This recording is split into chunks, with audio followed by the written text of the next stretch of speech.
విక్రమసింహపురి విశ్వవిద్యాలయం ఆధ్వర్యంలో ఏప్రిల్ 30 తారీఖు నుంచి మే 8వ తారీఖు వరకు నిర్వహించబడుతున్న ఆల్ ఇండియా ఇంటర్ యూనివర్సిటీ మహిళల మరియు పురుషుల సాఫ్ట్బాల్ టోర్నమెంట్ విజయవంతంగా కొనసాగబడుతుంది.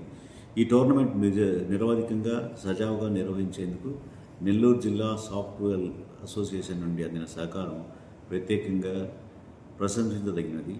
ఈ క్రీడా మహోత్సవానికి క్వాలిఫైడ్ రెఫరీలు మరియు అంపైర్లు ఏర్పాటు చేయడంలో సహకరించిన నెల్లూరు జిల్లా సాఫ్ట్బాల్ అసోసియేషన్ అధ్యక్షులు శ్రీ మల్లిరెడ్డి కోటారెడ్డి, సెక్రటరీ శ్రీమతి సిహెచ్ కామేశ్వరి, ఉపాధ్యక్షులు శ్రీ మల్లిరెడ్డి మరియు శ్రీనివాసరెడ్డి గారులకి విక్రమసింహపురి విశ్వవిద్యాలయం తరపున హృదయపూర్వక కృతజ్ఞతలు, అభినందనలు తెలియజేస్తున్నాము.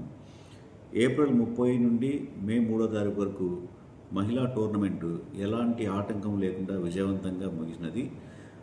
ఈ రోజు వరకు పురుషుల టోర్నమెంట్ ఇప్పటి వరకు 61 మ్యాచ్లు ఎలాంటి ఇబ్బంది లేకుండా చక్కగా జరుగుతున్నాయి. ఇలాంటి అద్భుతమైన సహకారాన్ని అందిస్తున్న నెల్లూరు జిల్లా సాఫ్ట్బాల్ అసోసియేషన్కు మరియు టోర్నమెంట్ నిర్వహణకు తోడ్పడిన అంపైర్లకు మరోసారి విక్రమసింహపురి విశ్వవిద్యాలయం తరఫున ధన్యవాదాలు తెలియజేసుకుంటున్నాను.